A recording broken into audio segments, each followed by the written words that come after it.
este proceso de la reconstrucción y la liberación, más bien de la reconstrucción y la construcción de Francia, pues va a ser complejo.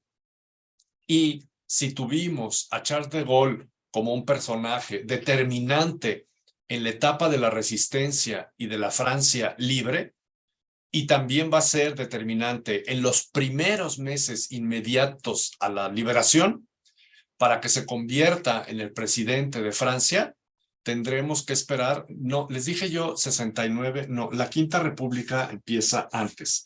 La Cuarta República, déjenme, y voy a mi acordeón, la Cuarta República termina en 1958, perdón ustedes, que es cuando volverá Charles de Gaulle, se convertirá en el presidente de la Quinta República, el primer presidente de la Quinta República, y será presidente hasta 1969.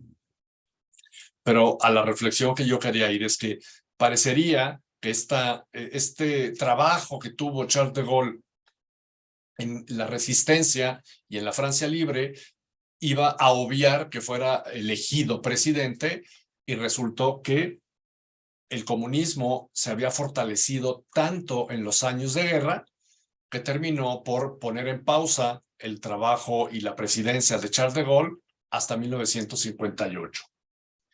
Una vez liberada Francia, había que reconstruir ciudades.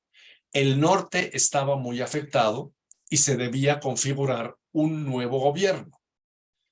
Las principales tareas fueron levantarse de los escombros, reactivar la economía y enfrentar el peligro que representaba el Partido Comunista Francés, el PCF.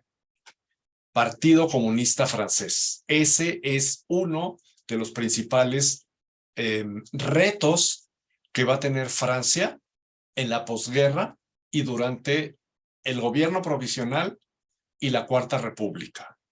La historia hubiera sido muy diferente en la Guerra Fría. Imagínense ustedes si Francia se hubiera convertido o hubiera consolidado la postura comunista que estaba llevando a partir de la posguerra y cuando se configura la Cuarta República.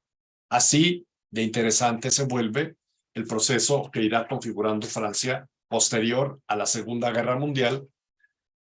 Y esta Francia tan liberal y tan democrática que concebimos en nuestra idea de Francia, hay que esperarnos un momento más. El recuento de los daños de la guerra en general. Fue el mayor conflicto de la historia en recursos humanos y material empleado. No hubo ni ha habido un conflicto de las dimensiones que se dieron durante la Segunda Guerra Mundial. Tomaron parte en la guerra 61 países.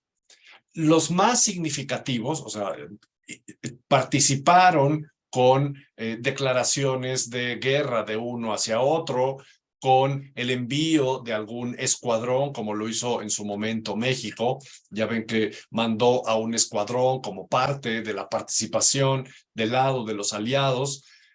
Y así suman 61 países, pero los principales son, por un lado, la Alemania nacionalsocialista, la Alemania nazi, y por el otro lado, la coalición que hicieron, bueno, la Alemania nazi y Japón, que serían como a los que se necesita derrotar, y por el otro lado, la coalición de soviéticos, la URSS, británicos, franceses y norteamericanos, y podrían también estar en esta parte de a quien se debe derrotar, los italianos. Lo que pasa es que los italianos no terminan por ser un hueso tan duro de roer como fueron los alemanes y como fueron los japoneses. Aproximadamente fueron 1.700 millones de personas quienes perdieron la vida en el transcurrir de la guerra. Se involucraron, perdónenme, está mal. Estuvieron involucrados 1.700 millones de personas. No son bajas, estoy mal, sino es sumando el total de la población de esos 61 países, involucrados 1.700.000 millones. Se reclutaron, ahora sí, a 110 millones de ciudadanos. Más de la mitad procedía de la URSS. Se estima, porque aquí es donde entran un poco los estimados, pero lo que es un hecho es que la URSS es quien más bajas tuvo. Y podemos hablar de entre 18 y 20 millones de bajas. En algunos casos se llega a hablar hasta 30 millones de bajas. Ahora sí, tanto en los enfrentamientos como de población civil, en este caso sí es ejército y población civil, pero aún siendo 18 millones, pónganle ustedes la cifra más baja, son muchísimos millones de personas que van a ser afectadas por parte de los soviéticos. Alemania se estima que tuvo 17 millones de bajas, Estados Unidos 16 millones, el coste económico se estima que rebasó el billón de dólares estadounidenses, o sea, mucho.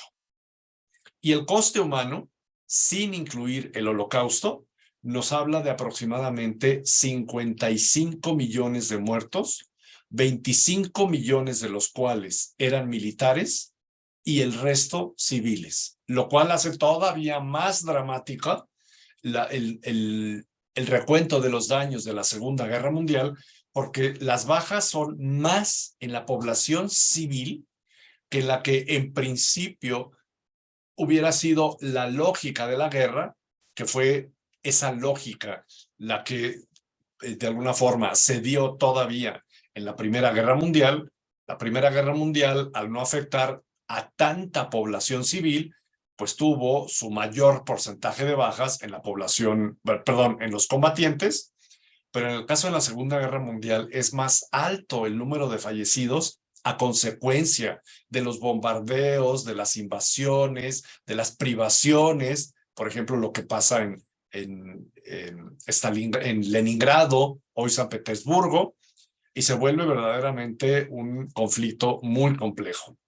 Los países con más pérdidas, como lo veíamos, la Unión Soviética, aproximadamente 24 millones. En el frente del Pacífico, China también tiene muchísimas bajas, tanto porque a muchos los obligaron a combatir en el ejército japonés como rehenes, y muchos otros son muertos por las invasiones japonesas.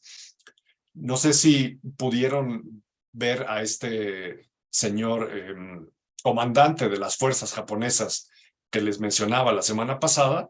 En Alemania se estima que fueron 8 millones, en Polonia 5 millones, y así se va dando la lista, pero los países con más pérdidas son los soviéticos y los chinos. En tercer lugar, un poco por lógica, los alemanes,